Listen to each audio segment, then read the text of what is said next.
ಹಿರಿಯರಾದ professor MR. Nagaraj ಅವರೇ, ಬಂಕ ಸತ್ಯನಾರಾಯಣ ಅವರೇ, ವಿದುಷಿ ಜೋಶಿ ಅವರೇ, ಸಭೆಯ ಎಲ್ಲ ಹಿರಿಯರೇ ಕಿರಿಯರೇ,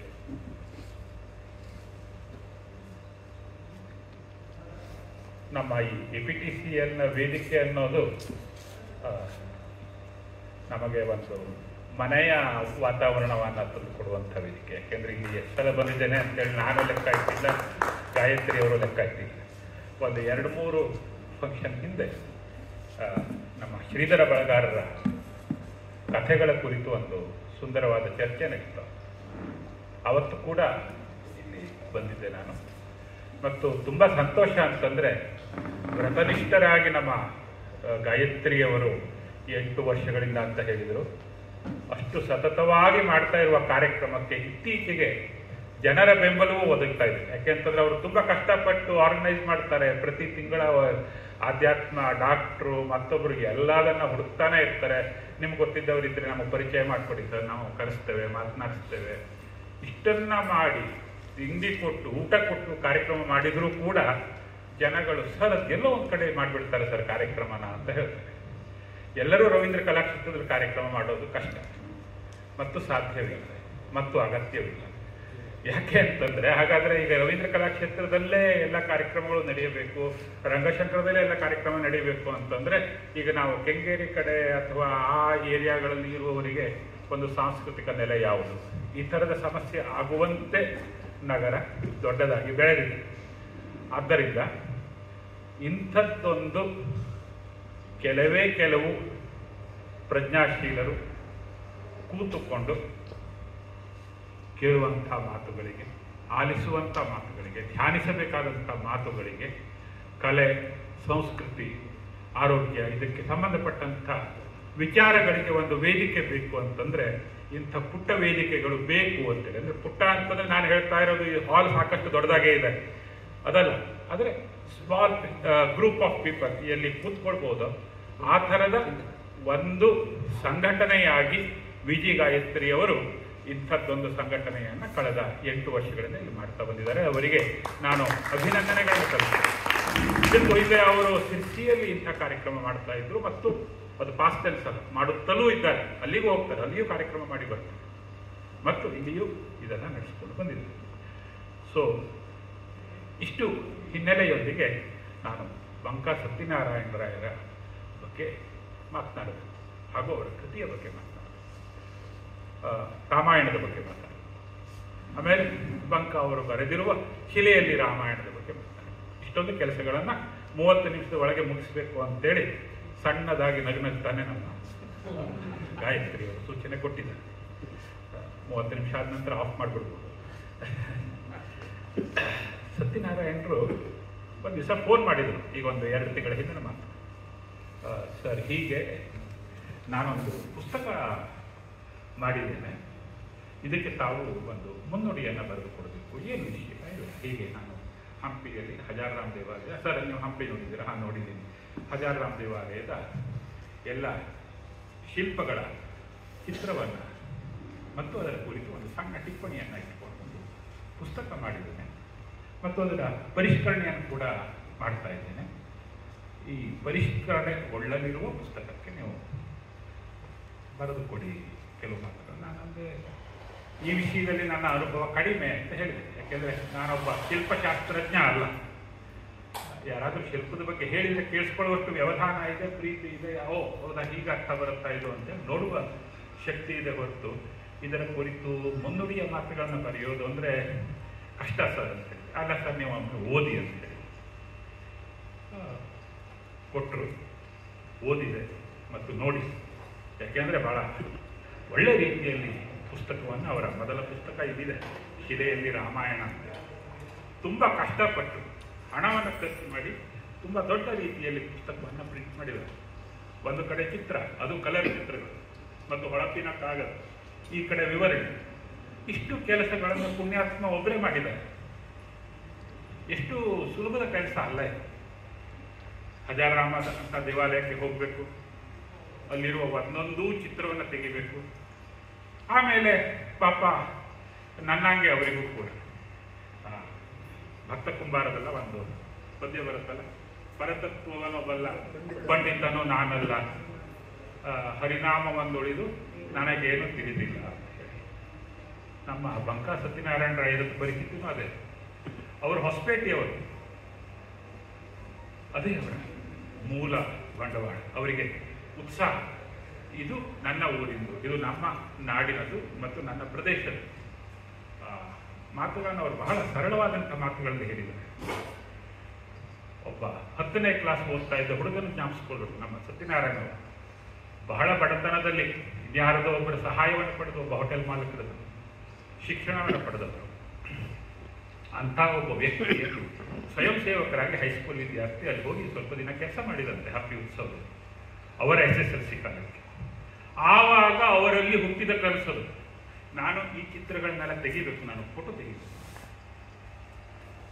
ಎಷ್ಟು ಮನುಷ್ಯನ ಮನಸ್ಸು ಅನ್ನೋದು ಎಷ್ಟು ವಿಚಿತ್ರವಾದಂಥ ಸಂಗತಿ ನೋಡಿ. ಒಬ್ಬ ಸಣ್ಣ ಹುಡುಗನ ಮನಸ್ಸಿನಲ್ಲಿ ಹುಟ್ಟಿದ ಒಂದು ಕನಸದು, ಅದು ಕನಸಾಗೆ ಉಳಿದಿತ್ತು, ಬಹಳ ಕಾಲ ಉಳಿದಿತ್ತು. ಈ ನಡುವೆ ಅವರು ಪರೀಕ್ಷೆಗಳನ್ನು ಪಾಸ್ ಮಾಡಿ KPTCLನ ಒಂದು ದೊಡ್ಡ ಅಧಿಕಾರಿಯಾದರು, ದಕ್ಷ ಅಧಿಕಾರಿಯಾದರು. ಎಷ್ಟು ದಕ್ಷ ಅಧಿಕಾರಿಯಾದರು ಅಂದರೆ ಅವರು ಸ್ನೇಹಿತರನ್ನು ಕಟ್ಕೊಂಡಷ್ಟೇ ವೈರಿಗಳನ್ನು ಕಟ್ಕೊಂಡಿದ್ದಾರೆ ಅಂತ ಕೇಳಿದ್ರು. ನಂಗೆ ಗೊತ್ತಿಲ್ಲ, ಇಲ್ಲಿರೋರೆಲ್ಲರೂ ಸ್ನೇಹಿತರು. ಅಷ್ಟು ನಿಸ್ಪೃಹರಾಗಿ ಕೆಲಸ ಮಾಡುವ ಈ ಸಮಯದಲ್ಲಿ ಅವರು ಹಂಪೆಗೂ ಹೋಗಿರ್ತಾರೆ, ಹೊಸಪೇಟೆಗೂ ಹೋಗಿರ್ತಾರೆ. ಆದರೆ ಅವರ ಜೀವನದ ಕೆಲಸದ ನಡುವೆ ಇದನ್ನೆಲ್ಲ ಗಮನ ಹರಿಸಕ್ಕೆ ಸಾಧ್ಯ ಆಗಿಲ್ಲ. ಆಮೇಲೆ ಅವರ ಮಗ, ಇದು ಬಹಳ ಕುತೂಹಲದ ಭಾಗ, ಒಂದು ಡಿಜಿಟಲ್ ಕ್ಯಾಮೆರಾ ತಂದು ಕೊಟ್ಟರಂತೆ. ಫಾರಿನ್ನಿಗೆ ಹೋಗಿದ್ದಾರೆ ಅವರು, IT ಇಂಜಿನಿಯರ್ ಅವರು ಕೆಲಸ ಮಾಡುವಾಗ ಹೋಗಿ ಡಿಜಿಟಲ್ ಕ್ಯಾಮೆರಾ. ಅಪ್ಪನ ಕನಸಿಗೆ ಮಗ ಗೊತ್ತಿದ್ದೋ ಗೊತ್ತಿಲ್ಲದೆ ನೀರಿರುತ್ತೆ. ಇವರು ಹೋಗಿ ಮಾಡಿದ ಕೆಲಸ ಏನು ಅಂತಂದರೆ, ಹಂಪಿಗೆ ಹೋಗಿ ಫೋಟೋ ತೆಗೆದು ಎಲ್ಲ ಫೋಟೋಗಳನ್ನು ತೆಗೆದು ಅಲ್ಲಿ ಬಹುತೇಕ ಎಲ್ಲ ಚಿತ್ರಗಳು ಅವ್ರ ಕೈಲಿ ಇವೆ. ಅದನ್ನೇ ಒಂದು ಪ್ರದರ್ಶನ ಮಾಡೋ ಚಿತ್ರಗಳನ್ನು ಅವರು ಇಟ್ಕೊಂಡಿದ್ದಾರೆ. ಬೆಂಗಳೂರಿನ ಭಾಷೆ ಹೇಳಬೇಕಂದ್ರೆ ಸಾಕೊಂಡಿದ್ದಾರೆ, ಅಷ್ಟು ಚಿತ್ರಗಳಿವೆ. ಅದರಲ್ಲಿ ಹಜಾರರಾಮ್ ದೇವಾಲಯ ಇಲ್ಲಿ ಸ್ಪೆಷಲೈಸೇಷನ್.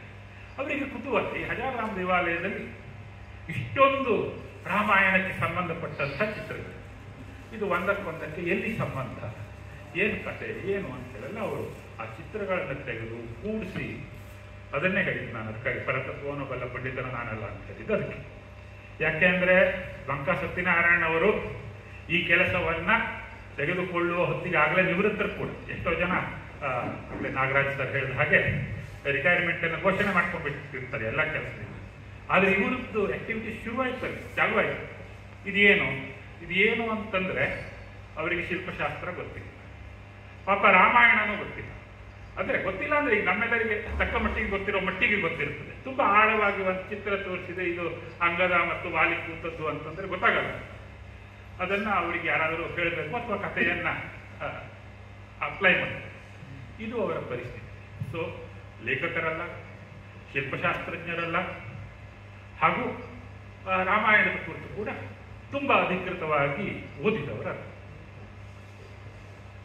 ಆದರೆ ಈ ಕೆಲಸವನ್ನು ಮಾಡುತ್ತಾ ಅವರಿಗೆ ಎಲ್ಲದೂ ಅವರೊಬ್ಬ ಲೇಖಕರಾದರು. ಶಿಲ್ಪಶಾಸ್ತ್ರವನ್ನು ಸ್ವಲ್ಪ ಮಟ್ಟಿಗೆ ತಿಳಿದುಕೊಳ್ಳುವಂಥ ಶಕ್ತಿ ಬಂತು. ಆಮೇಲೆ ರಾಮಾಯಣ ಅಂತೂ ಅದೊಂದು ದೊಡ್ಡ ರಾಮಾಯಣ, ಅವರು ಎಲ್ಲದನ್ನು ಓದ್ಬಿಟ್ಟಿದ್ದಾರೆ. ವಾಲ್ಮೀಕಿ ರಾಮಾಯಣ ಓದ್ಕೊಂಡಿದ್ದಾರೆ, ಚಂದಮಾಮದಲ್ಲಿ ಬಂದ ರಾಮಾಯಣ ಓದಿದ್ದಾರೆ, ಜಾನಪದ ರಾಮಾಯಣ, ಎಲ್ಲಿ ಏನು ಸಿಕ್ಕಿದ್ರದು ಈ ನನ್ನಂತ ಏನಾದ್ರು ಒಂದು ಕಥೆ ಅಂದ್ರೆ ಅದನ್ನು ಕೇಳಿಸ್ಕೊಳ್ತಾರೆ. ಎಲ್ಲದನ್ನೂ ಸೇರಿಸಿ ಅವುಗಳನ್ನು ಒಂದು ಕ್ರಮದಲ್ಲಿ ಜೋಡಿಸಿ ಒಂದು ಪುಸ್ತಕವನ್ನು ಸಿದ್ಧಪಡಿಸಿದರು. ಮತ್ತೆ ಸೂಕ್ಷ್ಮ ಮನಸ್ಸಿನವರಾದ್ದರಿಂದ ಅವರಿಗೆ ಮೊದಲ ಪುಸ್ತಕವನ್ನು ಪಾಪ ಪ್ರಿಂಟ್ ಮಾಡಿದ್ರು, 10 ಜನ ಕೊಟ್ಟಿರ್ತಾರೆ. ಕೆಲವರು ಬಹುಶಃ ಇನ್ನೂ ಪರಿಷ್ಕರಣೆಗಳನ್ನು ನೀವು ಮಾಡಬೇಕು ಅಂತ ಹೇಳಿರಬಹುದು. ಮತ್ತು ಅವರಿಗೆ ಕೂಡ ಅನಿಸಿದೆ, ತಾನು ಕಥಾಭಾಗಗಳನ್ನು ಸುಮ್ಮನೆ ಒಂದು ಹೇಳಿಕೆ ಥರ ಕೊಟ್ಟಿದ್ದೇನೆ, ಸ್ವಲ್ಪ ಕಥೆಯನ್ನು ಕೊಟ್ಟರೆ ಚೆನ್ನಾಗಿರ್ತದೆ ಅಂತ ಹೇಳಿ ಅವರು ಇನ್ನಷ್ಟು ವಿಸ್ತೃತವಾಗಿ ಈ ಕಥಾಭಾಗಗಳನ್ನು, ಟಿಪ್ಪಣಿಗಳನ್ನು ಅವರು ಬರೆದಿದ್ದಾರೆ. ಇನ್ನಷ್ಟು ಒಳ್ಳೆಯ ರೀತಿಯಲ್ಲಿ ಚಿತ್ರಗಳನ್ನು ತಯಾರು ಮಾಡಿದ್ದಾರೆ. ಹಾಗೂ ಆ ಪುಸ್ತಕವು ಈ ತಡ ಆಗ್ತಾ ಇದ್ರೆ ಅದರಲ್ಲಿ ಅರ್ಧ ಭಾಗ ನನ್ನಂಥವನು ಕೂಡ ಸೇರಿದೆ. ಸರ್ ಇನ್ನೊಂದು ಸ್ವಲ್ಪ ಸೇರಿಸಿ, ಇನ್ನೊಂದು ಸ್ವಲ್ಪ ಈ ಕೆಲಸ ಮಾಡಿರಿ, ಆ ಕೆಲಸ ಮಾಡಿರಿ ಅಂತೇಳಿ ಅವರ ಬೆನ್ನತ್ತಿದ್ದೀನಿ. ಯಾಕೆ ಅಂತಂದರೆ ಕನ್ನಡದಲ್ಲಿ ಹೀಗೆಲ್ಲ ಹುಚ್ಚಿದ್ದವರನ್ನು ನಾವು ಕಾಣೋದು ಕಡಿಮೆ. ಬೇರೆ ಬೇರೆ ಭಾಷೆಗಳಲ್ಲಿ, ಬೇರೆ ಬೇರೆ ದೇಶಗಳಲ್ಲಿ ಇಂಥ ಹುಚ್ಚನ್ನು ಹಿಡಿದು ಇಂಥ ಹುಚ್ಚರು ಹೆಚ್ಚಾಗಲಿ ಅಂತ ಹೇಳುವಂಥ ಕೆಲಸಗಳನ್ನು ಅವರು ಮಾಡ್ತಾರೆ. ಆದರೆ ನಮ್ಮಲ್ಲಿ ಹೀಗೆ ಒಂದು ಕೆಲಸವನ್ನು ಹಿಡಿದುಕೊಂಡು ಮಾಡುವಂಥ ಉತ್ಸಾಹ ಬರೋದು ಬಹಳ ಅಪರೂಪ. ಒಬ್ಬರು ಕೆಲಸ ಮಾಡ್ತಾ ಇದ್ದಾರೆ, ಆಮೇಲೆ ಬಹಳ ಸಂತೋಷ ಅಂದರೆ ಅವರ ಕುಟುಂಬದ ಎಲ್ಲರ ಪ್ರೋತ್ಸಾಹ ಇದೆ. ಬಂಕಾ ಸತ್ಯನಾರಾಯಣ ಅವರಿಗೆ ಸನ್ಮಾನ ಆಗ್ತಾ ಇದ್ದಾರೆ, ಅವರ ಮಗನಿಗೆ ಎಷ್ಟು ಸಂತೋಷ, ಅವರ ಮೊಮ್ಮಗಳಿಗೆ ಎಷ್ಟು ಸಂತೋಷ. ಅವರ ಸ್ಕೂಲ್ನಲ್ಲಿ ಅವಳ ಪುಸ್ತಕ ಇದೆ ಅಂತೆ, ತನ್ನ ತಾತ ಬಂದಿದ್ದು ಅಂತೇಳಿ ಬಹಳ ಖುಷಿಯಿಂದ ಅವಳು ಹೇಳಿಕೊಳ್ತಾರೆ. ಸೊ ರಾಮಾಯಣ ಕೂಡ ಇಂಥದ್ದೊಂದು ಕೌಟುಂಬಿಕ ಮೌಲ್ಯವನ್ನು ಹೇಳುವಂಥ ಕಥೆನೇ. ಅದನ್ನು ನಮ್ಮ ಬಂಕಾ ಅವರು ಈ ಮೂಲಕವಾಗಿ ಒಂದು ಹೊಸ ರೀತಿಯಲ್ಲಿ ವ್ಯಾಖ್ಯಾನ ಕೂಡ ಮಾಡ್ತಾ ಇದ್ದಾರೆ ಅಂತ ನಂಗೆ ಅನಿಸ್ತದೆ. ಅಂತ ಒಂದು ಒಳ್ಳೆಯ ಕುಟುಂಬ ಕೂಡ ರಾಮಾಯಣ ಕೊಟ್ಟ ಸಂದೇಶವೇ ಅಲ್ವಾ. ಆದ್ದರಿಂದ ಇವಿಷ್ಟು ಮಾತಿನೊಡನೆ ನಾನಾದರೂ ಈಗ ಶಿಲ್ಪದ ಬಗ್ಗೆ ಹೆಚ್ಚು ಬಲ್ಲವನಲ್ಲ. ಆದರೆ ನಾವು ವಿಜಯನಗರದ ಸಾಮ್ರಾಜ್ಯದ ದಿನಗಳನ್ನು ಸ್ವಲ್ಪ ಮಟ್ಟಿಗೆ ನೆನಪು ಮಾಡ್ಕೊಳ್ಬೇಕು. ಯಾಕೆಂದರೆ ಸ್ಥಳ ಪುರಾಣವನ್ನಿದೆಯಲ್ಲ, ನಾವು ಪುರಾಣ ಹೇಳಲಿಕ್ಕೆ ಪ್ರಸಿದ್ಧರು ಗೋಕರ್ಣದವರು. ಸೊ ವಿಜಯನಗರ ಸಾಮ್ರಾಜ್ಯ, ಹಂಪಿ ಅವೆಲ್ಲ ರಾಮಾಯಣ ಕಾಲದಲ್ಲಿ ಕಿಷ್ಕಿಂಧೆಯಾಗಿ ಗುರುತಿಸಲ್ಪಟ್ಟಂತಹ ಜಾಗ. ಕಿಷ್ಕಿಂಧೆಯಾಗಿದ್ದ ಜಾಗವೇ ಇವತ್ತಿನ ಹಂಪಿಯಾಗಿ ಅಲ್ಲಿ ಅನೇಕ ಪರಿವರ್ತನೆಗಳು ಕೂಡ ಆಗಿವೆ. ಕಾಲದ ಪ್ರವಾಹದಲ್ಲಿ ಹೊಯ್ಸಳರ ನಂತರ ನಮ್ಮ ನಾಡಿನಲ್ಲಿ ಸ್ವರಾಜ್ಯ, ಸ್ವಧರ್ಮ ಹಾಗೂ ಸಂಸ್ಕೃತಿಗಳಿಗೆ ಪರದೇಶ, ಪರಧರ್ಮ, ಪರ ಸಂಸ್ಕೃತಿಗಳ ಆಕ್ರಮಣದ ಮೂಲಕ, ಆದರೆ ನಾನು ಇಡೀ ಇತಿಹಾಸವನ್ನು ಹೇಳುವ ಅಗತ್ಯ ಇಲ್ಲ, ಒಂದು ಗಂಡಾಂತರವನ್ನು ಎದುರಿಸ್ತಾ ಇದ್ದಂತಹ ಸಮಯದಲ್ಲಿ ಹೊಯ್ಸಳರಂತಹ ರಾಜರು ತಮ್ಮ ಅಧಿಕಾರವನ್ನು ಕಳೆದುಕೊಂಡಂತಹ ಸಮಯದಲ್ಲಿ ಹಿಂದೂ ಧರ್ಮದ ಪುನರುಜ್ಜೀವನವನ್ನು ಸಾಧಿಸಿದ ಶ್ರೇಯಸ್ಸು ವಿಜಯನಗರ ಸಾಮ್ರಾಜ್ಯಕ್ಕೆ ಬರುತ್ತದೆ. ನಾವೆಲ್ಲ ತಕ್ಕ ಮಟ್ಟಿಗೆ ಇತಿಹಾಸವನ್ನು ನಮ್ಮ ಹೈಸ್ಕೂಲ್ ಲೆವೆಲ್ನಲ್ಲೆಲ್ಲ ಓದಿರ್ತೇವೆ. ಮುಂದೆ ವಿಜ್ಞಾನವನ್ನು ಓದ್ದವರು ಕೂಡ ಅಷ್ಟು ನಮಗೆ ಗೊತ್ತು. ವಿಜಯನಗರ ಸಾಮ್ರಾಜ್ಯದಲ್ಲಿ ರಸ್ತೆಯ ಕಡೆ ಮುತ್ತು, ರತ್ನ, ಬಳ್ಳ ಎಲ್ಲ ಇಟ್ಕೊಂಡು ಮಾಡ್ತಾ ಇದ್ರು. ಇಂಥ ಕಥೆಗಳನ್ನು ನಾವು ಕೇಳಿದ್ದೇವೆ. ಇದು ಕಥೆ ಅಲ್ಲ, ಇದು ಸತ್ಯ. ವಿದೇಶಿ ಪ್ರವಾಸಿಗರು ದಾಖಲೆ ಮಾಡಿದ್ದಾರೆ. ಇಂಥದ್ದೊಂದು ಹಿಂದೂ ಧರ್ಮದ ರಿವೈವಲ್, ಪುನರುಜ್ಜೀವನಕ್ಕೆ ವಿಜಯನಗರದ ದೊರೆಗಳು ಆರಿಸಿಕೊಂಡ ಮಾಧ್ಯಮ ಯಾವುದು ಅಂತ ಹೇಳಿದ್ರೆ ದೇವಾಲಯ. ಒಂದು ದೇವಾಲಯ ಇದ್ದರೆ ದೇವಾಲಯದ ಸುತ್ತಲೂ ನೀವು ಒಂದು ಸಾಂಸ್ಕೃತಿಕ ನೆಲೆಗಟ್ಟನ್ನು ಭದ್ರವಾಗಿ ನಿರ್ಮಿಸಬಹುದು. ಸಂಗೀತ, ನೃತ್ಯ, ಚಿತ್ರಕಲೆ, ಶಿಲ್ಪ, ವಾಸ್ತುಶಿಲ್ಪ ಎಲ್ಲದಕ್ಕೂ ಒಂದು ಕೇಂದ್ರವಾಗಿ ನಮ್ಮ ದೇವಾಲಯ. ಹಾಗೂ ಈ ದೇವಾಲಯದ ನಿರ್ಮಾಣದಲ್ಲಿ ಕೂಡ ವಾಸ್ತುಶಿಲ್ಪದಲ್ಲಿ ಒಂದು ವಿಶೇಷವಾದಂತಹ ಬೆಳವಣಿಗೆ ಈ ಸಂದರ್ಭದಲ್ಲಿ ಆಯಿತು ಅಂತ ಹೇಳ್ತಾರೆ. ತಲಕಾಡಿನ ಗಂಗರು, ಬಾದಾಮಿಯ ಚಾಲುಕ್ಯರು, ಮಳಖೇಡದ ರಾಷ್ಟ್ರಕೂಟರು, ದ್ವಾರ ಸಮುದ್ರದ ಹೊಯ್ಸಳರು ಹಾಗೂ ತಮಿಳುನಾಡಿನ ಪಾಂಡ್ಯರ ಒಂದು ಕಾಲದ ಶಿಲ್ಪಶೈಲಿ, ಇವೆಲ್ಲವುಗಳ ಉತ್ತಮ ಅಂಶಗಳನ್ನು ಬಳಸಿಕೊಂಡು ವಿಜಯನಗರ ಸಾಮ್ರಾಜ್ಯದ ಕಾಲದಲ್ಲಿ ಒಂದು ಹೊಸ ಬಗೆಯ ಶಿಲ್ಪ ಆವಿಷ್ಕಾರ ಆಯಿತು. ಮತ್ತು ಅವರು ಬೇಸಿಕಲಿ ಬಳಪದ, ನುಣುಪಾದ, ಮೃದು ಬಳಪದ ಕಲ್ಲಿಗೆ ಬದಲು ಕಠಿಣ ಶಿಲೆ, ಕಣಶಿಲೆ ಅಂತ ಬರೆದಿದ್ದಾರೆ ಕನ್ನಡದಲ್ಲಿ, ಗ್ರೆನೈಟನ್ನು ಬಳಸಿ ಶಿಲ್ಪಗಳ ನಿರ್ಮಾಣವನ್ನು ಆರಂಭಿಸಿದರು. ಬಹಳ ದೊಡ್ಡದಾದಂಥ ಒಂದು ಲಕ್ಷಣ ಏನು ಅಂತಂದರೆ ವಿಜಯನಗರ ಸಾಮ್ರಾಜ್ಯದ ಕಾಲದ್ದು ಬಹಳ ದೊಡ್ಡದಾದಂಥ ವಿಸ್ತೀರ್ಣವಾದಂಥ ದೇವಾಲಯದ ಕಾಂಪ್ಲೆಕ್ಸ್, ಆಮೇಲೆ ಎತ್ತರವಾದಂಥ ಗೋಪುರಗಳು. ಅದಕ್ಕೆ ಪಾಂಡ್ಯರ ಕಾಲದಲ್ಲೂ ಇತ್ತು ಅಂತ ಹೇಳ್ತಾರೆ. ಅದೇನು ಕೃಷ್ಣದೇವರಾಯರ ಕಾಲದಲ್ಲೋ ಅಥವಾ ಈ ಯಾವುದೇ ರಾಯರ ಕಾಲದ್ದಲ್ಲ, ಹಿಂದೆ ಕೂಡ ಇತ್ತು. ಆದರೆ ಇವರು ಅದಕ್ಕೆ ಎಷ್ಟು ಪ್ರಾಧಾನ್ಯವನ್ನು ಕೊಟ್ಟರು ಅಂತಂದ್ರೆ ಅಂಥ ಗೋಪುರಗಳಿಗೆ ರಾಯಗೋಪುರಗಳು ಅಂತ ಹೆಸರು ಬಂತು ಅಂತ ಹೇಳ್ತಾರೆ. ರಾಯಗೋಪುರ, ರಾಯ ಅನ್ನುವ ಕ್ರೆಡಿಟ್ ಅದು ಕೃಷ್ಣದೇವರಾಯ, ಈ ಥರ ನಾವೇನು ದೇವರಾಯ ಈ ಥರ ಎಲ್ಲ ಓದ್ತೇವೆ, ಆ ವಿಜಯನಗರದ ದೊರೆಗಳ ಅಭಿಧಾನ ರಾಯಗೋಪುರಗಳು ವಿಶಾಲವಾದಂಥ ಪ್ರಾಂಗಣ ಮತ್ತು ಸಣ್ಣ ಸಣ್ಣ ಅಲ್ಲಿಯ ಗುಡಿಗಳು, ಹಲವಾರು ಮಂಟಪಗಳು, ದಪ್ಪ ದಪ್ಪ ಕಂಬಗಳು, ಇವೆಲ್ಲ ಇಲ್ಲಿಯ ವಾಸ್ತುಶಿಲ್ಪದ ಒಂದಷ್ಟು ಪ್ರಾಥಮಿಕವಾದಂಥ ಅಂಶಗಳು. ಜೊತೆಗೆ ಗರ್ಭಗೃಹ, ಅಂತರಾಳಗಳಿಗೆ ಹೊಂದಿಕೊಂಡು ಪ್ರದಕ್ಷಿಣಾ ಪಥ, ವಿಸ್ತಾರವಾದ ಮಹಾಮಂಟಪ, ಶಿಲ್ಪಗಳು, ಹೀಗೆ ಒಂದು ನವೀನವಾದಂಥ ರೀತಿಯಲ್ಲಿ ದೇವಸ್ಥಾನದ ಆವಿಷ್ಕಾರವನ್ನು ಮಾಡಿ ಬರಿಯ ದೇವಾಲಯ ಅನ್ನೋದು ಶಿಲ್ಪಾಲಯದಿಂದ ಹೌದು. ಒಳಗಡೆ ಅನೇಕ ಉಬ್ಬು ಶಿಲ್ಪಗಳನ್ನು ಅವರು, ಯಾಕೆಂದರೆ ನುಣುಪಿನ ಕಲ್ಲಿನ ಅದು ಅವರಿಗೆ ಗೊತ್ತಿದೆ, ಶಿಲ್ಪಶಾಸ್ತ್ರದವರಿಗೆ ಅದು ಅದರ ವಿನ್ಯಾಸಗಳಿದೆ. ಇಲ್ಲಿ ಸಾಧಿಸಬೇಕಾದಂಥ ಪರಿಣಾಮ ಬೇರೆ, ಸಮಸ್ಯೆಗಳು ಬೇರೆ. ಕಂಬಗಳ ಸುತ್ತಲೂ ಕಂಬವನ್ನು ಆಶ್ರಯ ಮಾಡಿಕೊಂಡು ದೊಡ್ಡ ಪ್ರಮಾಣದ ಶಿಲ್ಪಗಳು. ಈ ಶಿಲ್ಪಗಳಲ್ಲಿ ಪ್ರಧಾನವಾದವು ಮುಂದಿನ ಎರಡೂ ಕಾಲುಗಳನ್ನು ಎತ್ತಿ ಮುನ್ನುಗ್ಗುವಂತೆ ತೋರುವ ಕುದುರೆ, ಹುಲಿಗಳ ಶಿಲ್ಪಗಳು. ಕಂಬಗಳ ಮೇಲೆ ಬೋದಿಗೆಯಲ್ಲಿ ಮುಂದಕ್ಕೆ ಚಾಚಿಕೊಂಡಂತೆ ಪೀಠ ಇದ್ದು ಅದರ ಲೋಲಕದಲ್ಲಿ ಕೆಳಮುಖವಾಗಿರುವ ಕಮಲದ ಮಗುಗಳು ಇರ್ತವೆ. ಹೀಗೆ ಅದರ ಜೊತೆಗೆ ಕಲ್ಯಾಣ ಮಂಟಪದ ಒಂದು ರಚನೆ. ಅಲ್ಲಿ ಕಲ್ಯಾಣ ಮಂಟಪಗಳು ಯಾಕೆ ಅಂದರೆ ಮದುವೆಗಲ್ಲ, ಈಗಿನ ಆಧುನಿಕ ಕಲ್ಯಾಣ ಮಂಟಪ ಅಲ್ಲ, ಅದು ದೇವಸ್ಥಾನದ ಕಲ್ಯಾಣ ಮಂಟಪ ಇದ್ದು ಉತ್ಸವ ಮೂರ್ತಿಗಳನ್ನ ಇಡೋದು ಆ ಹೆಸರು. ಹೀಗೆ ಹೊಯ್ಸಳರ ಕಾಲದ ದೇವಾಲಯಗಳಿಗೆ ಹೋಲಿಸಿದರೆ ವಿಜಯನಗರದ ಶಿಲ್ಪಿಗಳು ಸಣ್ಣ ಪ್ರಮಾಣದ ವಿಮಾನ ಆ ಗೋಪುರದ ಭಾಗದಲ್ಲಿ ನಿರ್ಮಿಸಿದೆ. ಯಾಕೆ ಅಂತಂದರೆ ಆ ಕಾಲದಲ್ಲಿ ದೊಡ್ಡ ದೊಡ್ಡ ವಿಮಾನಗಳನ್ನ ಬಳಸಿದ್ದರಿಂದ ಗುಡಿ ಕುಸಿಯುವುದನ್ನು ಅವರು ಗಮನಿಸಿರುತ್ತಾರೆ. ಅಂದರೆ ಹೀಗೆ ಒಂದಷ್ಟು ಪರಿಷ್ಕರಣೆಗಳನ್ನು ಕೂಡ ಅವರು ಮಾಡಿದರು. ಹೀಗೆ ಹಂಪಿ, ಬೆಂಗಳೂರು, ಕೋಲಾರ, ಕುರುಕೋಡು, ಆಂಧ್ರ ಪ್ರದೇಶದಲ್ಲಿ ತಿರುಪತಿ, ತಮಿಳುನಾಡಿನಲ್ಲಿ ಕಂಚಿ, ಇಂಥ ಅನೇಕ ಕಡೆ ವಿಜಯನಗರದ ಕಾಲದಲ್ಲಿ ನಿರ್ಮಿತವಾದಂತಹ ಈ ಬಗೆಯ ದೇವಾಲಯದ ಮಾದರಿಗಳನ್ನು ನಾವು ಕಾಣ್ತೇವೆ. ಹೀಗೆ ಮುಸ್ಲಿಂ ದೊರೆಗಳ ಆಕ್ರಮಣದಿಂದ ನಮ್ಮ ಸಂಸ್ಕೃತಿಯ ನಾಶವಾಗುತ್ತಿದ್ದ ಕಾಲದಲ್ಲಿ ಸಾಮಾಜಿಕ ವಿನಾಶ, ಸಾಂಸ್ಕೃತಿಕ ವಿಪತ್ತು ಉಂಟಾಗುತ್ತಿದ್ದಂತಹ ಸಮಯದಲ್ಲಿ ಸುಮಾರು 250 ವರ್ಷ ವಿಜಯನಗರದ ದೊರೆಗಳು ರಾಜ್ಯವನ್ನು ಆಳಿದರು. ವಿಜಯನಗರದ ದೊರೆಗಳು ಅಂದರೆ ಅವರು ಕೇವಲ ಹಕ್ಕ ಬುಕ್ಕ ಅಂತ ನಾವು ಹೇಳಕ್ಕೆ ಶುರು ಮಾಡ್ತೇವೆ, ಅದು ಸರಿ, ಅದೇ ಅವರ ಆರಂಭ ಶುರುವಾಗೋದು ಅಲ್ಲಿಂದನೇ. ಸಂಗಮ ವಂಶ, ಸಾಳುವ ವಂಶ, ತುಳುವ ವಂಶ, ಅರನೀರು ವಂಶ, ಹೀಗೆ 4 ವಂಶದ ದೊರೆಗಳು ಅಲ್ಲಿ. ಅಂದರೆ ನಾವು ಸುಪ್ರಸಿದ್ಧರಾದಂಥ ಕೃಷ್ಣದೇವರಾಯ ತುಳುವ ವಂಶದ್ದು, ಹಕ್ಕ ಬುಕ್ಕರನ್ನು ತಗೊಂಡ್ರೆ ಅವರು ಸಂಗಮ ವಂಶದ್ದು. ಇವರಲ್ಲಿ ಬುಕ್ಕ ಅಥವಾ ಹಕ್ಕ ಈತ ಒಬ್ಬ ಸಾಮಂತ ದೊರೆ ಇದ್ದ ಹಾಗೆ ಹೊಯ್ಸಳರ ಕಾಲದಲ್ಲಿ. ಹೊಯ್ಸಳ ರಾಜ್ಯ ಪತನವಾದಾಗ ಇವನು ಸ್ವತಂತ್ರಗೊಂಡು ಒಂದು ಹೊಸ ಸಾಮ್ರಾಜ್ಯದ ಸ್ಥಾಪನೆಗೆ ಈ ವಿದ್ಯಾರಣ್ಯರ ಕಥೆ ಅದೆಲ್ಲ ನಮ್ಗೆ ಗೊತ್ತಿದೆ. ಇದೊಂದು ದೊಡ್ಡ ಕನಸು. ತಿರ್ಗ ವಿದ್ಯಾರಣ್ಯರು ಎಂದೆಂದೂ ಒಡೆಯಲಾರದಂತಹ ಒಂದು ಸಾಮ್ರಾಜ್ಯವನ್ನು ಕಟ್ಟಕ್ಕೆ ಹೊರಟಿದ್ರು. ಅದಕ್ಕಾಗಿ ಒಂದು ಮುಹೂರ್ತವನ್ನು ಕೂಡ ನಿಗದಿ ಮಾಡಿದ್ದು ಅಂತ ಹೇಳ್ತಾರೆ. ಇದು ಜ್ಯೋತಿಷ್ಯದ ಇವರು ಯಾರಾದರೂ ಇಲ್ಲಿ ಗೊತ್ತಿರ್ತದೆ. ಆದರೆ ಮನುಷ್ಯ ಸಂಕಲ್ಪಕ್ಕೂ ದೈವಿ ಸಂಕಲ್ಪಕ್ಕೂ ಒಂದು ವ್ಯತ್ಯಾಸ ಇದೆ.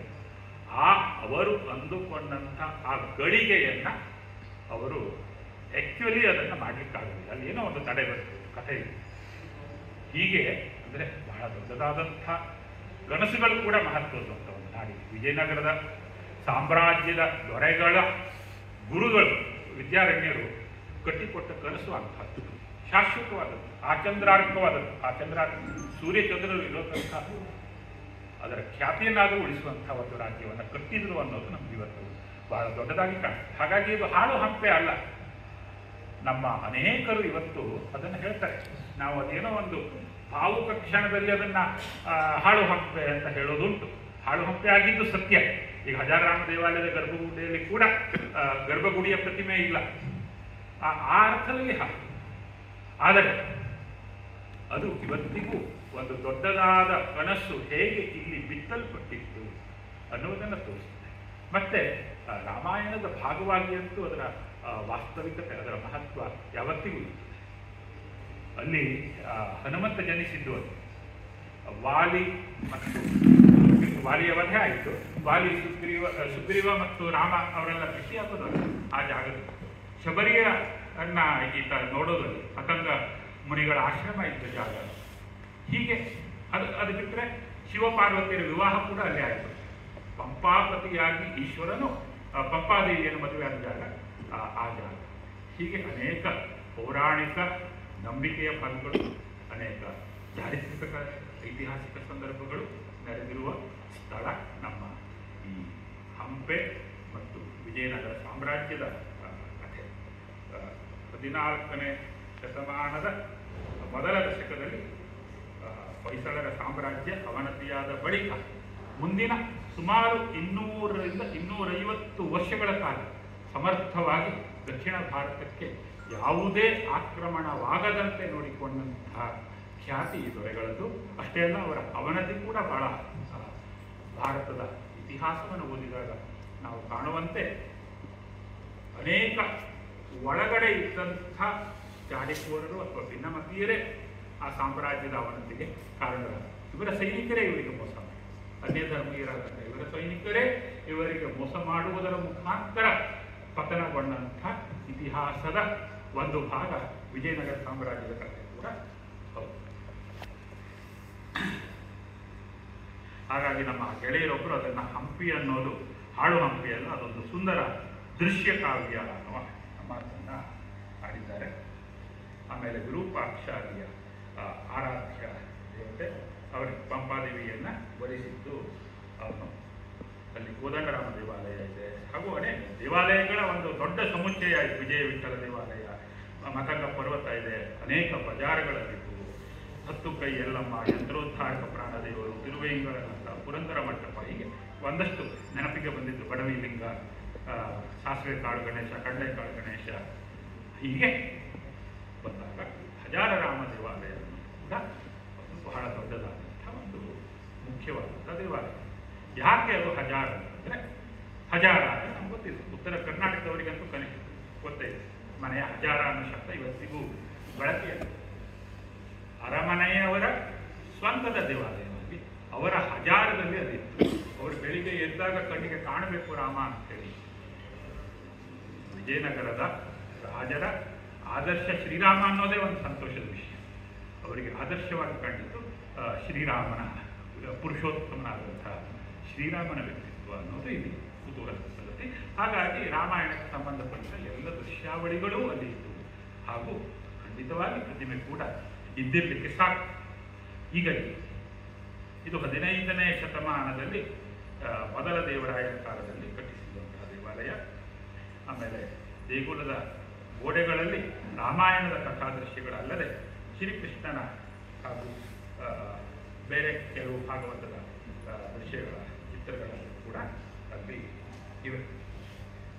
ಇದು ಹಜಾರ ಅನ್ನೋದಕ್ಕೆ ಸಾವಿರಾರು ಅರ್ಥವನ್ನು ಕೊಟ್ಟಾಗ ಕೂಡ ಸಾವಿರಾರು ದೃಶ್ಯಗಳನ್ನ ಒಳಗೆ, ಸಾವಿರಾರು ಅಂದರೆ ಸಾವಿರ ಅನ್ನೋದನ್ನು ನಾವು ನಂಬರ್ ಅಂತ ನೋಡ್ತಾರೆ. ಇವತ್ತು ಇಲ್ಲಿ 60 ಜನ ಇದ್ದಾರೆ ಅಂತಂದರೆ 60 ಅಂದರೆ 60 ಇರಲಿಕ್ಕೆ 45 ಇತ್ತು, ಅದೊಂದು 106 ಜನ ಅಂತ ಹೇಳ್ತಾರೆ. ಸೊ ಆ ಅರ್ಥದಲ್ಲಿ ಕೂಡ ಅದು ಸಲ್ಲುವಂಥ ಮಾತು. ಹಜಾರರಾಮ ದೇವಾಲಯದ ಒಳಗೋಡೆಗಳು, ಹೊರಗೋಡೆಗಳು, ಅಲ್ಲಿರುವ ಚಿತ್ರಗಳು, ಆ ಚಿತ್ರಗಳ ಒಂದೊಂದು ಸಂದರ್ಭಕ್ಕೆ ಚಿತ್ರಗಳಿರ್ತವೆ. ನಡುವೆ ಒಂದು ಕಮಲದ ಹೂವಿನ ಗ್ಯಾಪ್ ಇದೆ ಅಂತ ಹೇಳಿ ನಮ್ಮ ಇವರು ಕೃತಿಸಿದ ಇದರ ಕುರಿತು ವಿಶ್ಲೇಷಣೆ ಮಾಡಿದಂಥವರು ಹಜಾರ ಎಂದರೆ ಸಾವಿರ, ಇತರ 15ನೇ ಶತಮಾನದ ಪ್ರಾರಂಭದಲ್ಲಿ ಮೊದಲನೇ ದೇವರಾಯನು ಕಟ್ಟಿಸಿದ ಈ ದೇವಾಲಯದ ಸೊಬಗು ಅಸಾಮಾನ್ಯ. ನಾನು ಹಜಾರರಾಮ ದೇವಾಲಯದ ಬಗ್ಗೆ ಹೇಳ್ತಾ ಇದ್ದೇನೆ. ಅಸಾಮಾನ್ಯ. ದೇವಾಲಯದ ಹೊರಪ್ರಾಕಾರದ ಗೋಡೆಗಳ ತುಂಬ ಉಪ್ಪು ಚಿತ್ರಗಳು, ನವರಾತ್ರಿಯ ದಿನಗಳಂದು ಮಹಾನವಮಿ ದಿಬ್ಬದ ಎದುರು ನಡೆಯುತ್ತಿದ್ದ ಸಾಂಸ್ಕೃತಿಕ ಚಟುವಟಿಕೆ, ಮೆರವಣಿಗೆಗಳ ವೈಭವದ ನಿರೂಪಣೆ, ಆನೆ, ಕುದುರೆ, ವಾದ್ಯಗಾರರು, ನರ್ತಕಿಯರು ಮೊದಲಾದವರ ಹಾವಭಾವಗಳು ಒಂದಕ್ಕಿಂತ ಒಂದು ವಿಭಿನ್ನ, ವಿಶೇಷ. ಇಡೀ ಗೋಡೆಯನ್ನು ತುಂಬುವ ಹಾಗೆ 5 ಅಡ್ಡಸಾಲು, ಅವುಗಳಲ್ಲಿ ಕ್ರಮವಾಗಿ ನರ್ತಕಿಯರು, ಸೈನಿಕರು, ಕುದುರೆಗಳನ್ನು ಕರೆಸಿರುವ ರಾವುತರು, ಕೆಳಸಾಲಿನಲ್ಲಿ ಮಾವುತರೊಡನೆ ಸಾಲಂಕೃತ ಆನೆಗಳು, ದೇವಾಲಯದ ಪ್ರವೇಶ ದ್ವಾರದಲ್ಲಿ, ಹೀಗೆ ಅನೇಕ ವಿವರಗಳನ್ನು ಅವರು ಕೊಟ್ಟಿದ್ದಾರೆ. ಮುಂದಿನದೆಲ್ಲ ರಾಮಾಯಣದ ಕಥಾದೃಶ್ಯಗಳು. ಈ ಘಟನಾವಳಿಯ ನಿರೂಪಣೆ ಮೇಲುನೋಟಕ್ಕೆ ಒಂದಕ್ಕೊಂದು ಸಂಬಂಧವಿಲ್ಲದಂತೆ ಕಂಡರೂ ಒಳದೇಗುಲದ ನಿರ್ದಿಷ್ಟ ಮೂಲೆಯಿಂದ ಪ್ರಾರಂಭಿಸಿ ಸಮಾಂತರವಾಗಿ 3 ಪ್ರತ್ಯೇಕ ಸಾಲುಗಳಲ್ಲಿ ಮುಂದುವರೆದಿರುವುದನ್ನು ಗಮನಿಸಬಹುದು. ಸಪಾಟಾದ ಗೋಡೆ ಕೊನೆಗೊಳ್ಳುವಲ್ಲಿ ರಾಮಾಯಣದ ಕಥೆ ತಾತ್ಕಾಲಿಕವಾಗಿ ನಿಲ್ಲುತ್ತದೆ. ಕಂಬದ ಮೇಲೆ ಗರುಡನೋ ನರ್ತಕಿಯೋ ಕಾಣಿಸುತ್ತಾರೆ. ಇನ್ನೊಂದು ಗೋಡೆಯಲ್ಲಿ ಕಥೆ ಮುಂದುವರಿಯುತ್ತದೆ. ಹೀಗೆ ಯಾವುದು ನಮಗೆ ಏನೂ ಇಲ್ಲ ಅಂತ ಅಂದ್ಕೊಳ್ತೇವೋ, ನೀವು ಸೂಕ್ಷ್ಮ ನೋಡಕ್ಕೆ ಹೊರಟಾಗ ಅಲ್ಲಿ ಅವುಗಳಿಗೆ ಒಂದು ಲಾಜಿಕ್ ಇದೆ. ಚಿತ್ರಕಾರರು, ಶಿಲ್ಪಿಗಳು ಅದನ್ನು ಆ ರೀತಿಯಲ್ಲಿ ಒಂದು ಸಣ್ಣ ವ್ಯತ್ಯಾಸವನ್ನು ಇಟ್ಟು ಮುಂದಿನ ಕತೆ ಬೇರೆಯದು ನೀನು ಗುರುತಿಸಬಹುದು ಅನ್ನೋದಕ್ಕೆ ಒಂದು ಅವಕಾಶವನ್ನು ಅಲ್ಲಿ ಕಲ್ಪಿಸುತ್ತಾರೆ. ಹೀಗೆ ತುಂಬ ಆಳವಾಗಿ ಶಿಲ್ಪಶಾಸ್ತ್ರವನ್ನು ಓದಿದಂಥವರು ಇದರ ಬಗ್ಗೆ ಹೆಚ್ಚಿನ ಮಾತುಗಳನ್ನು ಹೇಳಲಿಕ್ಕೆ ಸಾಧ್ಯ ಇದೆ. ನಮ್ಮ ಉದ್ದೇಶಕ್ಕೆ ಪ್ರಾಯಶಃ ಇಷ್ಟು ಸಾಕು. ಈ ಹಿನ್ನೆಲೆಯಲ್ಲಿ ಈಗ ನಾವು ನಮ್ಮ ಸತ್ಯನಾರಾಯಣ ರಾಯರು ಮಾಡಿರುವಂಥ ಕೆಲಸವನ್ನು ನೋಡಿದಾಗ ಅದು ಬಹಳ ದೊಡ್ಡದು. ಅನೇಕ ಸಲ ನನಗನ್ನಿಸ್ತದೆ ಪ್ರತಿಯೊಬ್ಬರು ಅವರವರ ಹಳ್ಳಿಯ ಕಥೆಗಳನ್ನು ಬರೀಬೇಕು ಅಂತ. ಅನೇಕ ಊರುಗಳಲ್ಲಿ ಇವತ್ತು ಅಲ್ಲಿಯ ದೇವಾಲಯಗಳಿಗೆ ಪೂಜೆ ಇಲ್ಲ, ಅದು ಇನ್ನೊಂದು ಕಥೆ. ನಾವು ನಗರಗಳಲ್ಲಿ ದೇವಾಲಯಗಳನ್ನು ಕಟ್ತಾ ಇದ್ದೇವೆ, ನಾವು ನಗರಮುಖಿಯಾಗಿದ್ದೇವೆ, ನಮ್ಮ ಮನೆಯ ದೇವರುಗಳನ್ನು ಬೆಂಗಳೂರಿಗೆ ತಂದುಕೊಂಡಿದ್ದೇವೆ. ಊರಿನಲ್ಲಿ ಒಂದು ದೇವಾಲಯ ಇದೆಯಲ್ಲ, ಆ ದೇವಾಲಯದಲ್ಲಿ ಪೂಜಾರಿಗಳು ಇಲ್ಲ, ಬಹುಶಃ ದೇವರು ಇಲ್ಲ. ಅಂಥ ಸಂದರ್ಭ ಅಲ್ಲಿಯ ಕಥೆಗಳನ್ನು ಕಡೆ ಪಕ್ಷ ಕಥೆಗಳ ರೂಪದಲ್ಲಾದರೂ ಓದಿಲ್ಲ. ಈ ದಾಖಲೆಗಳು ಆಗುವಂಥ ಅಗತ್ಯ ಇದೆ. ಸತ್ಯನಾರಾಯಣ ರಾಯರು ಆ ವಿಷಯದಲ್ಲಿ ಕೂಡ ನನಗೆ ಒಂದು ಮಾಡೆಲ್ ಅಂತ ನನಗನ್ನಿಸ್ತದೆ. ಅವರು ಮಾಡಿದ ಈ ಕೆಲಸ ಏನಿದೆ ನಿಜವಾಗ್ಲೂ ಹೇಳ್ತಾರೆ, ಅದು ಒಂದು ಸಣ್ಣ ಹುಡುಗ 10ನೇ ಕ್ಲಾಸ್ ಓದ್ತಾ ಇದ್ದ ಹುಡುಗನಲ್ಲಿ ಹುಟ್ಟಿದಂಥ ಕ್ಲಾಸ್. ಅದನ್ನು ಅವರು ಅವರ 60ನೇ ವಯಸ್ಸಿನಲ್ಲೋ 70ನೇ ವಯಸ್ಸಿನಲ್ಲೋ ಕೈಗೆತ್ಕೊಂಡು ಅವರು ಅದನ್ನು ಈ ಮಟ್ಟಕ್ಕೆ ಇವತ್ತು ತಂದಿದ್ದಾರೆ. ಹಾಗೂ ಅವರಿಗೆ ಇನ್ನೂ ಮಾಡಬೇಕಾದದ್ದು ಬಹಳಷ್ಟಿದೆ ಅಂತೇಳಿ ನಾನು ನನ್ನ ಕೆಲವು ಮುನ್ನುಡಿಯ ಮಾತುಗಳಲ್ಲಿ ಹೇಳಿದೆ. ಅವರು ನೋಡಿದರೆ ಅವರು ಇಷ್ಟಕ್ಕೆ ನೀವು ಹಾಗೆ ಕಾಣಿಸೋದಿಲ್ಲ ಅಂತ ಅವರ ಮಗ ಕೂಡ ಅದನ್ನು ಹೇಳಿದರು. ಇಲ್ಲ ಸರ್, ಅವರಿಗೆ ಎಲ್ಲ ಫೋಟೋಗಳು ಇವೆ ಅಂತ. ಹಜಾರಾಮ ದೇವಾಲಯ ಒಂದಕ್ಕೆ ಇವ್ರು ನಿಲ್ಲಿಸೋ ಥರ ಕಾಣೋದಿಲ್ಲ ಅಂತ ಹೇಳಿದೆ. ಸರ್, ಅವ್ರ ಹತ್ರ ಎಲ್ಲದೂ ಚಿತ್ರಗಳೂ ಇವೆ, ಅದರದಲ್ಲಿ ಎಕ್ಸಿಬಿಷನ್ ಮಾಡಬೇಕು ಅಂತ ಹೇಳಿ ಆಸೆ ಇದೆ. ಹಂಪಿ ಅಂತ ಊರಿಗೆ ಇಂಥದ್ದೊಂದು ಮಗ ಹುಟ್ಟಿದರೆ ಬಹಳ ಸಂತೋಷ ಅಲ್ವ ಸರ್? ಅಂಥ ಕೆಲಸವನ್ನು ಈಗ ಅಷ್ಟು ಕಾಲ ಕಳೆದೋಯ್ತು, ಇಷ್ಟು ಕಾಲ ಕಳೆದೋಯ್ತು, ಆಗಿದ್ದು ಗೊಬ್ಬರ ಈಗ ಕಾಣಿಸ್ತಾ ಇಲ್ಲ, ಎಲ್ಲದೂ ಕಥೆಗಳೆಲ್ಲ ಇವೆ, ದುಃಖಗಳೆಲ್ಲ ಇವೆ. ಈಗ ಇದ್ದಿದ್ದನ್ನಾದರೂ ಹಿಡೀರಿ, ಈಗ ಇದ್ದಿದ್ದನ್ನಾದರೂ ಉಳಿಸ್ಕೊಳ್ರಿ. ಏನಿದೆ ಅನ್ನೋದರ ಮೂಲಕ ಏನಿಲ್ಲ ಆಗಿತ್ತು ಅನ್ನೋದನ್ನು ಕಲ್ಪಿಸ್ಕೊಳ್ಬೋದಲ್ಲ, ಅಟ್ಲೀಸ್ಟ್ ಅದನ್ನಾದರೂ ಮಾಡೋಣ. ಇದು ಹಿಮ್ಮುಖವಾದ ಚಲನೆ ಅಲ್ಲ. ನಾಗರಾಜ್ ಸರ್ ಹೇಳಿದ ಹಾಗೆ ನಮ್ಮ ಪ್ರೇರಣೆಗಳನ್ನು ಕಂಡುಕೊಳ್ಳುವಂಥ ಸಂದರ್ಭ. ಎಚ್.ಎಸ್. ವೆಂಕಟೇಶ ಮೂರ್ತಿಯವ್ರದ್ದು ಒಂದು ಕವಿತೆ ಇದೆ, ನಾನು ಮತ್ತೆ ನನ್ನ ಹಳ್ಳಿಗೆ ಹೋಗಬೇಕು ಅಂತೇಳಿ. ಯಾಕೆ ಅಂದರೆ ಎಲ್ಲ ಖಾಲಿಯಾಗಿದ್ದೀನಿ, ನನ್ನ ಎಲ್ಲ ಮಾತುಗಳು ಮುಗಿದಿವೆ, ನನಗೆ ಮತ್ತೆ ಹೊಸ ಪ್ರೇರಣೆ ಎಲ್ಲಿ ಸಿಕ್ಕಬೇಕು ಅಂದರೆ ನನ್ನ ಹಳ್ಳಿಗೆ ನಾನು ಹೋಗಬೇಕು. ನನ್ನ ಹಳ್ಳಿಯಲ್ಲೇ ನನ್ನ ಬೇರುಗಳಿವೆ, ಅಲ್ಲಿಯೇ ನಾನು ಮತ್ತೇನಾದರೂ ಪಡ್ಕೊಳ್ಬೇಕು ಅಂತ.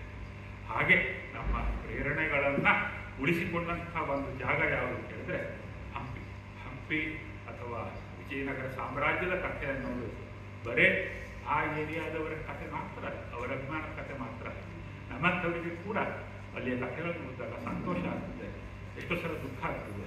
ಈ ಎಂಥ ದೊಡ್ಡದಾದಂಥ ಸಾಧ್ಯತೆಗಳಿದ್ದಂಥ ಸಾಮ್ರಾಜ್ಯ ಒಂದು ಒಳ ಪಿತೂರಿಗಳಲ್ಲಿ ಹೊರಟೋಗ್ಬಿಡ್ತಲ್ಲ.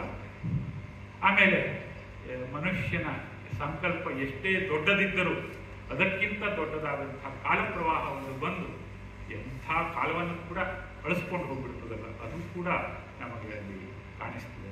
ಇಂಥದ್ದೊಂದು ಕೆಲಸವನ್ನು ಸತ್ಯನಾರಾಯಣ ಸರ್ ನೀವು ಬಹಳ ಮುತುವರ್ಜಿ ವಹಿಸಿ ನಮ್ಮಂಥವರು ಕೊಟ್ಟಿರುವ ಮತ್ತು ಕೊಡುತ್ತಿರುವ ಎಲ್ಲ ಕಷ್ಟಗಳನ್ನು ಸಹಿಸಿಕೊಂಡು, ಯಾಕೆಂದರೆ ಸ್ವಲ್ಪ ಪರಿಷ್ಕರಣೆ ಮಾಡಿ ಅಂತ ಹೇಳ್ತಾರೆ. ಯಾಕೆ ನಾವು ಸ್ವಲ್ಪ ಸಾಹಿತ್ಯ ಇದು ಓದ್ತಾ ಇದ್ದವರು ಬಹಳ ಸರಳವಾಗಿ ಬರೀಬೇಡಿ ಸರ್, ಇನ್ನೊಂದು ಚೂರು ಏನಾದರೂ ಸೇರಿಸ್ರಿ ಅದಕ್ಕೆ ಅಂತ ಇನ್ನೊಂದು ಸ್ವಲ್ಪ ವಿಸ್ತರಣೆ ಮಾಡಿ ಅಂತ ನಾನು ಅವರ ಬೆನ್ನ ಹಿಂದೆ ಬಿದ್ದು ಅವರ ಪುಸ್ತಕ ತಡ ಆಗೋದಕ್ಕೆ ಕಾರಣ ಆಗಿದ್ದೇನೆ.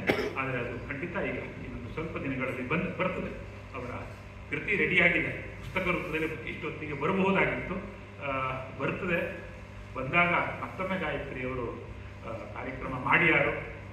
ಆವಾಗ ನನಗೆ 30 ನಿಮಿಷಕ್ಕಿಂತ ಹೆಚ್ಚು ಸಮಯವನ್ನು ಕೊಟ್ಟಾರು ಅಂತ ಹಾರೈಸ್ತಾ ಎಲ್ಲರಿಗೆ ನಾನು ಕೃತಜ್ಞನಾಗಿದ್ದೇನೆ. ಮತ್ತು ನಿಜವಾಗ್ಲೂ ನಮ್ಮ ಸತ್ಯನಾರಾಯಣ ಅವರಿಗೆ ದೊಡ್ಡ ಅಭಿನಂದನೆಯನ್ನು ಹೇಳ್ತೇನೆ. ಅವರು ಮುನ್ನುಡಿಗೆ ಬರೀಬೇಕು ಅಂತ ಹೇಳಿದಾಗ ನಾನು ನಿಜಕ್ಕೂ ಒಂದು ಸಂಕೋಚದಿಂದ ಬೇಡ ಅಂತ ಹೇಳ್ತಾ ಇದ್ದೆ. ಆದರೆ ಇದನ್ನು ಬರೆದಿದ್ದು ಎಷ್ಟು ಲಾಭ ಆಯಿತು ಅಂತ ನಾನು ಗೊತ್ತಾಯ್ತು. ಯಾಕೆ ಕೇಳಿದರೆ ತಿರ್ಗಾ ನಾನು ರಾಮಾಯಣ ಮತ್ತೆ ಓದಬೇಕಾಗ್ತದೆ. ರಾಮಾಯಣವನ್ನು ಮತ್ತೆ ಓದೋದಿದೆಯಲ್ಲ, ಅದು ನಮಗೆ ಅದು ಪುಣ್ಯ ಅಂತ ಹೇಳೋದು ಒಂದು ವಿಷಯ. ಅದೇ ವೈಯಕ್ತು ರಾಮಾಯಣ ಅದ್ಭುತ. ಆಮೇಲೆ ತಿರ್ಗಾ ಇವರ ಚಿತ್ರಗಳ ಜೊತೆಯಲ್ಲಿ ಕಿಷ್ಕಿಂಧೆಯ ಜೊತೆಯಲ್ಲಿ ಹಂಪಿಯ ಜೊತೆಯಲ್ಲಿ ಒಂದೇ ಕಾಲದಲ್ಲಿ ನಾವು ಇರುವಂಥ ಸಾಧ್ಯತೆ ಇದೆಯಲ್ಲ ಸರ್. ನನ್ನ ಕಾಲದಲ್ಲೂ ಇರಬಲ್ಲೆ, ನಾನು ವಿಜಯನಗರ ಸಾಮ್ರಾಜ್ಯ ಕಾಲದಲ್ಲೂ ಇರಬಲ್ಲೆ, ಕಿಷ್ಕಿಂಧೆಗೂ ಹೋಗ್ಬೋದು, ರಾಮಾಯಣ ಕಾಲಕ್ಕೆ ಹೋಗ್ಬೋದು. ಇಂಥದ್ದೊಂದು ಸಾಧ್ಯತೆಯನ್ನು ನನಗೆ ಕೊಡಿಸಿದ ಸತ್ಯನಾರಾಯಣವರು ಮತ್ತೆ ಅಪ್ಪನ ಕನಸುಗಳಿಗೆ ನೀರೆರೆದ ಮಗ ರವಿಶಂಕರ್ ಅವರು, ಮೊಮ್ಮಗಳು, ಅವರ ಕುಟುಂಬದ ಎಲ್ಲರಿಗೆ ನಾನು ಅಭಿನಂದನೆಗಳನ್ನು ನಮಸ್ಕಾರಗಳನ್ನು ತಮ್ಮೆಲ್ಲರಿಗೂ